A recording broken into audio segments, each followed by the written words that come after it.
تخيل يا عزيزي المشاهد تصحى من النوم وانت رايح تغسل وشك، وإذ هنا بتكون المفاجأة انك بتكون شايف حاجة عمر ما كنت تتوقع تشوفها. بتكون شايف في المراية مكتوب بها بالدم: مرحبا بك، لقد تم اختيارك لتذهب لعالم الأرواح، وذلك في الساعة 12 في نص الليل. وبعدين يا عزيزي المشاهد هتقول: وهو عالم الأرواح ده ايه؟ عالم الأرواح ده مش عالم عادي، لا ده عالم مليان دمار وأرواح شريرة، هدفها الوحيد إنها تاكل البشر وتقضي عليهم. وهنا بطلنا بعد ما الساعة وصلت للساعة 12 بالليل بيظهر شق كبير وياخد بطلنا مع نظام عجيب. النظام ده بيديله مهمات لازم ينجزها عشان يقدر يرجع للعالم بتاعه، وكده بيروح لهذا العالم، لكن مش بيروح لوحده، ده معاه ناس تانية ولازم ينجوا هناك.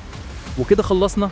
لا، ما تحسبش ان البطل هيقف كده، لا، علشان بيظهر له نظام بيقول له ان عنده 19 تريليون عملة. وهو ايه العملة دي؟ يعمل بيها ايه؟ ده هاكر يا حبيبي، عشان يقدر يخلي اي وحش تحت امرته ويشتري اغراض سحرية خارقة وحاجات تانية، والبطل هو لوحده اللي عنده النظام ده. وكده خلصنا على كده؟ لا لسه كتير وهنشوف الفيديو ده، عشان كده شدوا انحزام ويلا بينا نبدأ حلقتنا.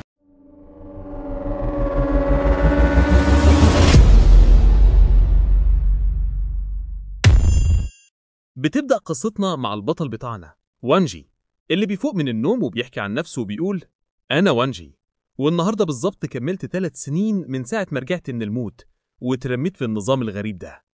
وإحنا بنبص عليه بنلاقي شاشة غريبة طالعة فوق دماغه مكتوب عليها إنه معاه 9 تريليون عملة جحيم. يقعد يفكر وهو بيغسل وشه بعد ما يشوف الشاشة دي وبيقول في نفسه: يعني إيه الكلام ده؟ أنا كده ما عشتش حياتي ولا استمتعت بيها إلا بعد ما مت. وبعدها يقعد يعيط وهو بيقول: بس أنا مش عايز أموت تاني يا رب. فجأة المية اللي نازلة منه بتتحول لدم وبترش على المراية اللي قدامه. وانجي يقف زي اللي ضايع مش فاهم إيه اللي بيحصل، وبيترعب لما يشوف الدم ده بيتشكل على شكل كلام على الزجاج. يروح يقرأ الكلام ويلاقي مكتوب: أهلا بيك في لعبة الرعب العالمية، انت دلوقتي واحد من الدفعة ال5 اللي داخلين اللعبة، والبوابة الجاية هتفتح بعد 15 ساعة. ليني أقوى. الوقت يعدي معانا وميعاد الدخول اللعبة يقرب، وانجي يجهز نفسه ويبقى عينه على الساعة بتاعته. أول ما الساعة توصل 12 بالليل المكان كله يتهد حواليه، ويلاقي نفسه بيقع في فراغ لغاية ما يهبط على أرض صلبة في مكان غريب قوي. يبص حواليه يلاقي ناس تانية واقفة معاه في نفس المكان. يسأل نفسه وهو مستغرب: دول كمان لعيبة زيي ولا إيه؟ وبعدها يلاقي واحد لابس جاكيت أخضر بيتكلم وبيقول لهم: شكل كده غيري، انتوا كلكم أول مرة تدخلوا اللعبة دي. أنا كنت في الدفعة الرابعة التجريبية، وكنت لازم أدخل الزنزانات دي كل نص شهر، ودي المرة ال5 بتاعتي دلوقتي. البنات اللي واقفين هناك بيفرحوا قوي لما بيسمعوا كده، عشان بيفتكروا إنه هيحميهم. بس الراجل ده يتعصب عليهم وبيقول: انتوا فاكرين إيه؟ أنا كل مرة بدخل الزنزانات دي بنجو بالعافية، معدل النجاة للمبتدئين زيكم ضعيف جدا. وبعدها يوريهم إيده اللي مليانة جروح وبيقول: ده التمن اللي دفعته عشان أفضل عايش. البنات يترعبوا من الكلام ده، بس وانجي يتدخل في النص وبيقول: كويس إنك نجحت تنجو في 4 زنزانات ورا بعض، إيه النصايح اللي ممكن تديهالنا يا محترم؟ الراجل اللي لابس أخضر يستغرب من جرأة وانجي وبيقول في نفسه: الواد ده دماغه شغالة أحسن من الباقي، يمكن يعرف يعيش. وبيرد عليه وبيقول: الوحوش في اللعبة دي مش بتهاجم من غير سبب، لازم تخلوا حاجتين في دماغكم. الأولى، ما تكسروش قواعد اللعبة أبداً مهما حصل، لأن الوحوش هتطلع عليكم وهتخلص عليكم في ثانية. التانية، القواعد نفسها هتحاول تغريكم إنكم تكسروها، فحاولوا تبعدوا عن الفخ ده بأي طريقة. وانجي يفكر في الكلام ده وبيقول لنفسه: المعلومات دي نفس اللي قريتها على النت امبارح، بس للأسف مش دايما صح. في اللعبة دي عشان تنجو لازم تضحي بحد أو يضحوا بيك.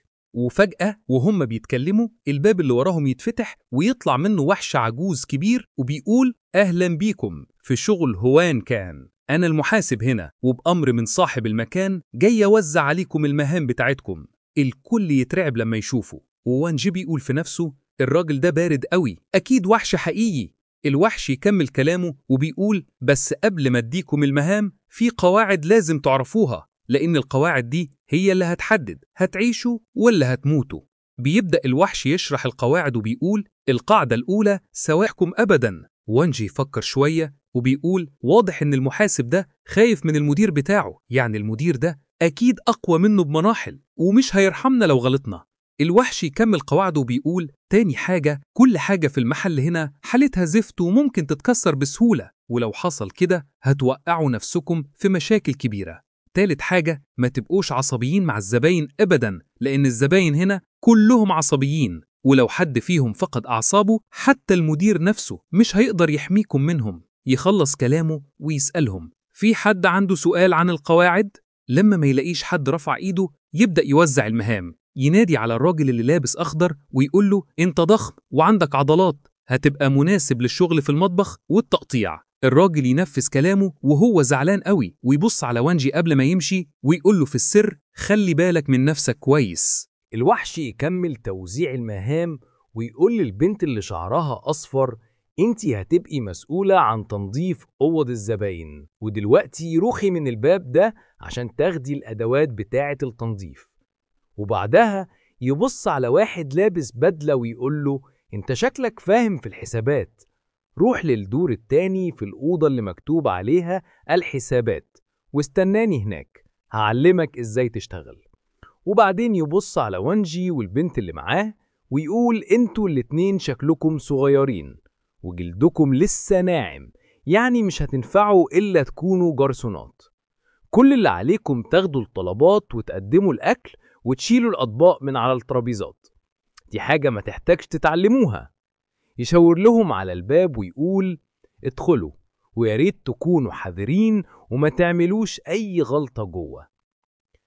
البنت اللي مع وانجي كانت خايفة قوي ومش قادرة تتحرك من مكانها، لأن شغلها هيخليها تتعامل مع الوحوش على طول، وكمان فرصة إنها تكسر حاجة هتبقى كبيرة.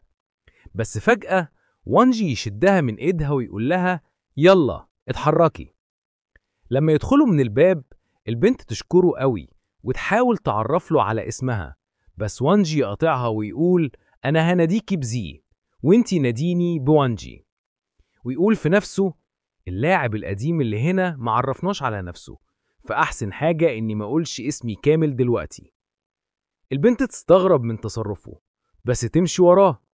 أول ما يوصلوا للاستقبال تسأله إحنا المفروض نعمل إيه دلوقتي؟ يرد وانجي ويقول لازم نجهز عشان نستقبل الزباين. ويقول في نفسه أنا لازم أخد بالي من كل خطوة هعملها، لأن حياتي ممكن تكون متوقفة عليها.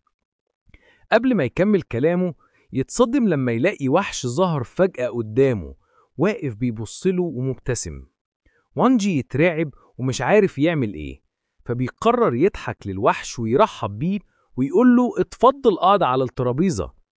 الوحش يدخل فعلا ويقول انت طلعت النادل في الاخر، ويكمل لو ما كنتش اتكلمت كنت افتكرت ان المطعم هنا بيقدم الاكل بنفسه. وانجي يبصله وهو خايف ويقول في نفسه دلوقتي انا اتأكدت ان دي لعبة رعب فعلا، وحاسس ان فيه نية اكل في الجو. فجأة الكرسي اللي قاعد عليه الوحش يبقى على وشك الانهيار. وانجي اتكلم ويقول كويس ان الكرسي ما اتكسرش وإلا كان هيبقى علينا مصيبة. بس الوحش يتعصب فجأة ويزعق له ويقول له هاتلي وعاء مية سخنة وأعواد أكل وطبقين حالا. وانجي يسمع كلامه ويروح ينفذ طلبه، بس يستغرب لما يلاقي الأطباق عينيها وفمها زي البني أدمين. يقول في نفسه البتاع ده غريب قوي. يحاول يساعد زي في رفع البراد اللي فيه المية السخنة، بس يمنعها ويقول لها أنا اللي هشيله لأنه تقيل، وكمان محدش فينا يستحمل لو عملنا أي حاجة غلط دلوقتي. لما وانجي يشيل البراد من على النار هو وزي اتصدموا لما يلاقوا البراد بيصرخ وبيقول اسعى ايد وانجي. وانجي يسيب البراد غصب عنه ويقع على الأرض. فجأة الوحش اللي كان موجود في الأول يظهر ويقول لوانجي انت كسرت البراد ده بكل إهمال أول ما بدأت شغلك، البراد ده بيطلع 50 عملة بس انت لسه بادي ومعكش الفلوس دي. يطلع الوحش ضوافره ويهجم على وانجي ويقول دراعك اليمين هو اللي كسر البراد، يبقى هو التعويض. زي تتصدم وتصرخ من الرعب، بس وانجي يوقف الوحش ويقول مين قال اني مش هعرف ادفع، ويؤمر النظام انه يحول 50,000 عملة على شكل فلوس معدنية. النظام ينفذ والوحش يقف مش فاهم إيه اللي بيحصل ويقول في نفسه إزاي بني آدم عنده فلوس زي دي؟ ده أكيد أغنى وأنقى من المدير نفسه. وانج يرمي الفلوس ويقول دول حوالي 1000 قطعة نحاس، كفاية ولا لأ؟ الوحش يبقى في صدمة ويقول ال1000 عملة دي كفيلة إنها تخلص على حياتي. وانج يفكر ويقول في نفسه حتى لو الفلوس تقدر تعمل أي حاجة في العالم ده، القواعد هنا ممكن تبقى غريبة في مرحلة معينة، وبما إن قواعد السنزنة دي واضحة دلوقتي لازم أخلص مهمة النظام بسرعة. يمسك طبق من على الترابيزة ويسأل الوحش عن سعره. الوحش يقول حوالي 100 عملة. وانجي على طول يوقع 5 أطباق على الأرض ويكسرهم ويطلع فلوس من إيده التانية ويقول للوحش خد الفلوس دي تعويض، والزيادة دي هدية مني ليك. الوحش يفكر ويقول مهما كانت هوية الواد ده دي فرصة كبيرة، ويرد وهو بيضحك ويقول مش هقدر أبقى صاحبك، بس لو وقعت في مشكلة أنا موجود أساعدك. وانجي يروح للكوبايات ويبص لهم بنظرة خبيثة عايز يكسرهم هم كمان، بس فجأة يسمع صوت الملكة بتاعة المكان بتنادي على الوحش وتقول له اشتغل زي القواعد. الوحش يتحرج ويوافق على عرض وانجي. وانجي يشاور له على قائمة الطعام ويقول له مش محتاج تبقى مؤدب قدامي، بس اختار حاجة من القائمة وأنا هجهزها. بس في الحقيقة وانجي كان متضايق ويقول في نفسه أغلى حساء هنا بيكلف بس 100 عملة، بس يتصدم لما الوحش يقول عايز طبق من كل حاجة في القائمة. المحاسب يجري يقول لوانجي لازم أبلغ صاحب المكان باللي بيحصل، بس وانجي يبصله بنظرة تخليه يتراجع ويقول أنا آسف كنت متسرع.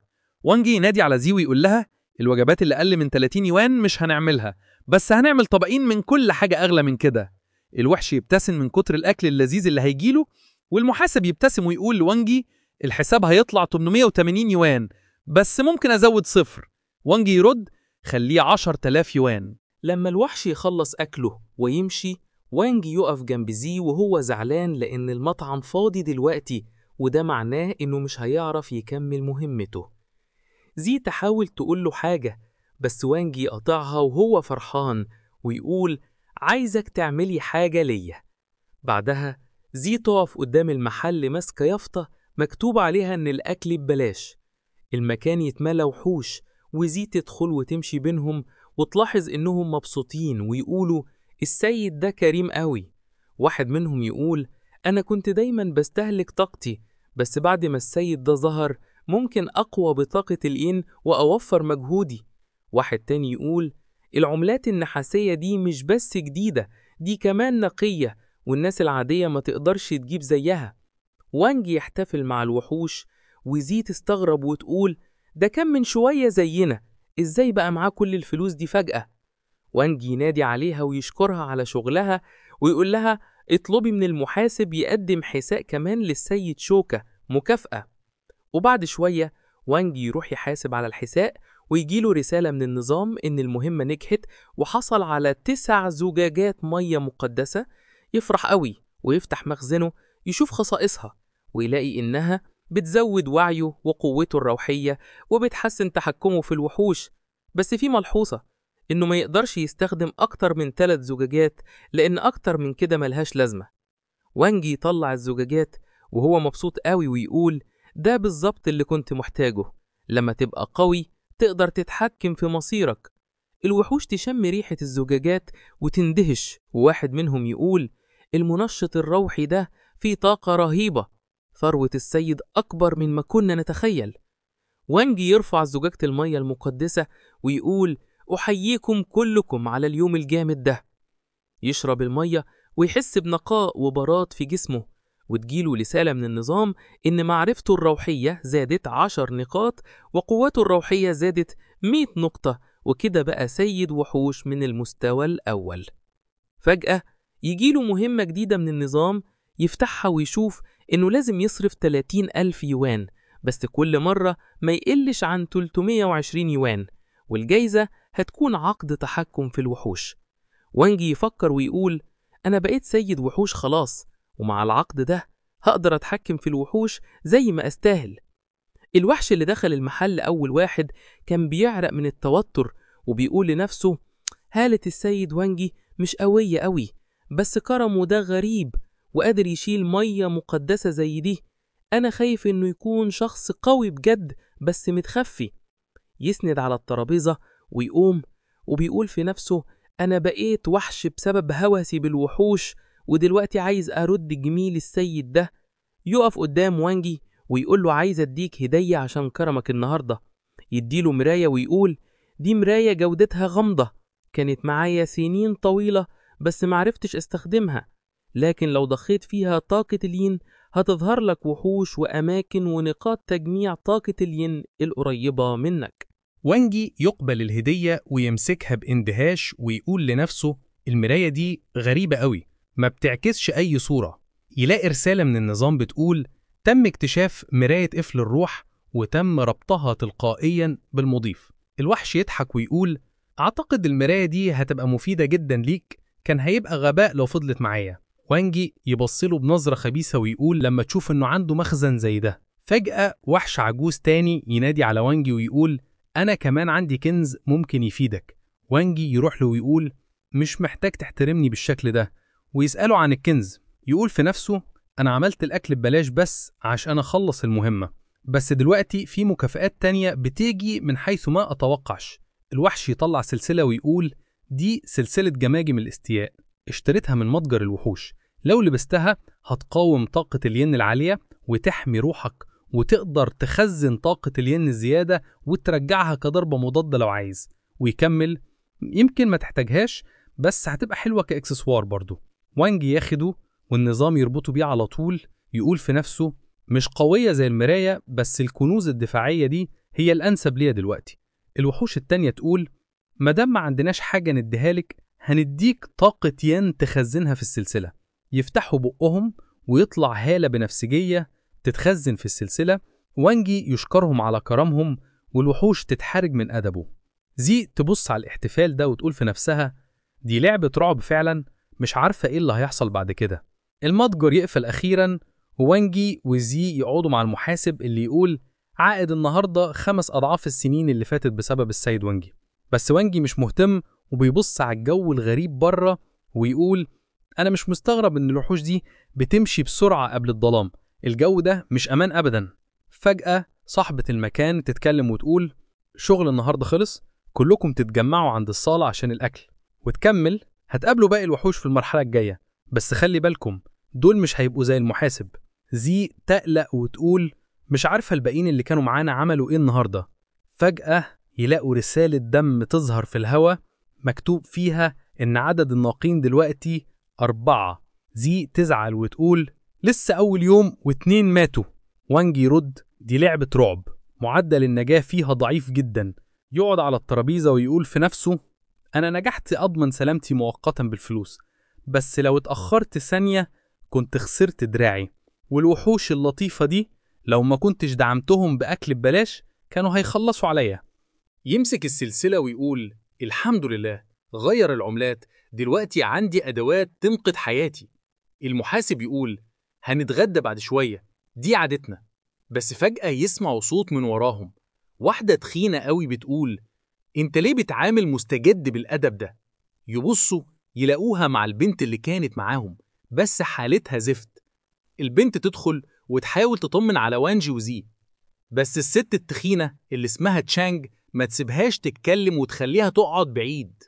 المحاسب وتشانج يبصوا لبعض بعنف. المحاسب يقول انت ليه بتعذبي العمال بتوعك؟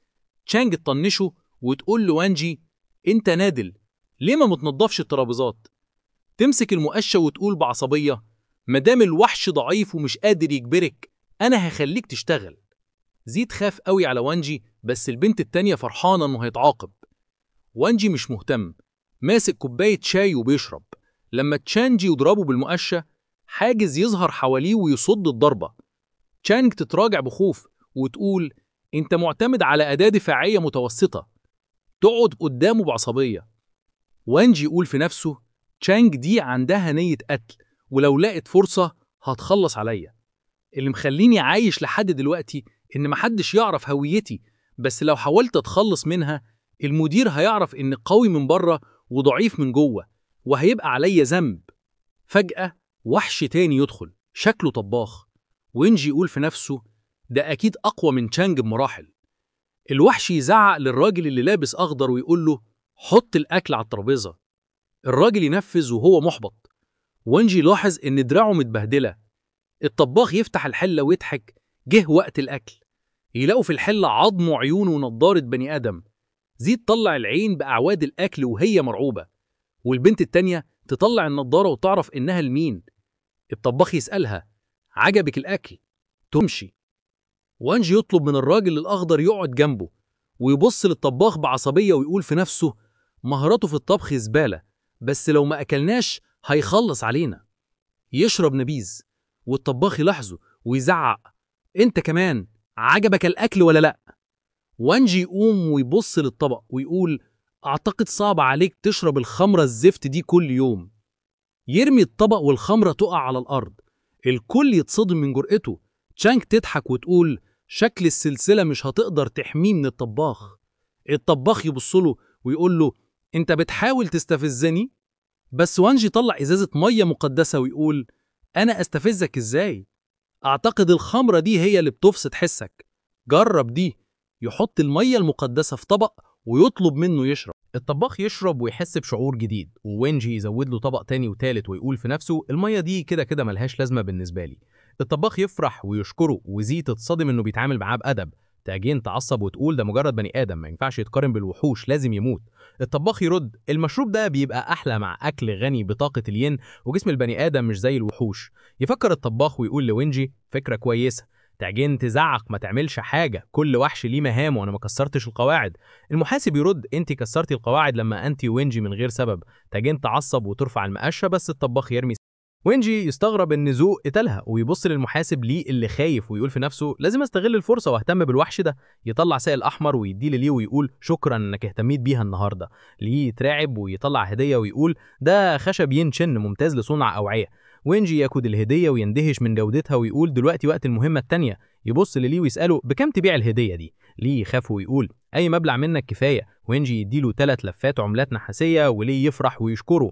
وينجي يخلص المهمه وياخد مكافاه عقد تحكم في وحش. يفتح خصائصه ويعرف انه يقدر يتحكم في اي وحش مهما كانت قوته، والوحش هيديله ولاء كامل. يتصدم من الخصائص ويقول: ده اقوى من العقد العادي. يضرب ليه برجله ويقول: مش هضيع العقد على حد زيك. زو يرجع من المطبخ ويقول: جهزت وجبه الوحوش زي ما قلت. يحط الاكل وهنجي ياكل ويلاقي اللحمه مليان طاقه الين. كل قضمه تزود قوته الروحيه لحد ما توصل 97 نقطه. الرئيسه تنادي: وقت النوم. وينجي يودعهم ويمشي، ويندهش انه مش خالف منها زي الوحوش التانيه. الرئيسة تناديه وتطلب منه يقابلها في الدور الثالث. يطلع ويقول في نفسه: صرف الفلوس عشان انقذ حياتي لفت انتباهها، بس مش عارف ده حاجة كويسة ولا لأ. يوصل لباب اوضتها يلاقيه يتفتح لوحده وفي نية قتل قوية جوه. يطمن نفسه انها مش هتقتله من غير سبب. يدخل ويلاقي سيدة جميلة جدا. الرئيسة تقول: تيج اشتغلت معايا سنين طويلة، خسارتها أثرت عليا، مش هعرف أدير المكان من غيرها. وانجي رد: كانت خناقة بين وحشين وما قدرتش أتدخل. الرئيسة تعصب وطلع هالة مخيفة وتقول: مش هجادلك، قتلتي موظفة من عندي، مش هسيبك تمشي. وانجي يضحك ويقول: تفتكري كام عملة تعوض خسارتك؟ ترد بلهفة: 50 عملة نقدية. وانجي يستغل الفرصة ويطلب من النظام 1,000,000 عملة يديها للرئيسة اللي تتصدم. يكمل: من دلوقتي عايز الطباخ زو يشتغل معايا. الرئيسة تستغرب وتقول في نفسها: الواد ده غني لدرجة إنه عايز يشتري الطباخ. وانجي يفكر: هي شايفة الوحوف أدوات للفلوس، وأنا متأكد إن زو مش عايز يفضل هنا. يقول: بالعقد اللي معايا هقدر أتعاقد معاه مهما كان الفرق في القوة. الرئيسة تفكر وتقول: زو اشتغل معايا سنين، إزاي هنفضل فاتحين من غيره؟ أنت لازم تدفع كتير. وانجي يطلب 1,000,000 عملة تاني، والرئيسة تفرح وتوافق وتديله عقد زو. تقول: لما تقطع العقد زو هيتحرر، بس مش مضمون إنه يوافق يتعاقد معاك. وانجي يرد: ما تقلقيش، عندي طريقتي. يودعها وينزل للاعبين التانيين. زو تفرح لما تشوفه، بس البنت التانية تقول في نفسها: لازم ما قللش منه. يتكلموا عن المنتدى بتاع اللعبة وإزاي اللاعبين بيشاركوا معلومات وتجاربهم، وإن اللي بيبقوا سادة وحوش بيصيروا أعضاء فيه. الشخص اللي لابس أخضر يقول: اللاعبين بيستدعوا كل أسبوعين، وبعض الخبراء بيدفعوا عشان يدخلوا لأن اللعبة خطيرة بس مليانة فرص. وانجي يفهم ويسأل: ينفع نتواصل معاهم؟ الراجل يرد: أيوة، المنتدى مجهول، بيداريه سادة وحوش قويين. ينتهي الكلام ويروحوا يناموا. في نص الليل النظام يقول له إن رصيده بقى 10 تريليون يوان، ويجيله مهمة جديدة: صرف 100,000 يوان 3 مرات من غير ما يزود السعر الأصلي. الصبح يصحى وانجي فرحان ويقول ده شعور سيد الوحوش، ما نمتش كويس بس مش حاسس بتعب. يكمل أنا اتخلصت من تج، خليت المحاسب يخاف مني وكسبت زو. اللاعبين التانيين يصحوا وانجي يقول دول مش في حالة كويسة بس نجوا في الآخر. فجأة الباب يخبط جامد، التلاتة يترعبوا بس وانجي يفتح بثقة ويقول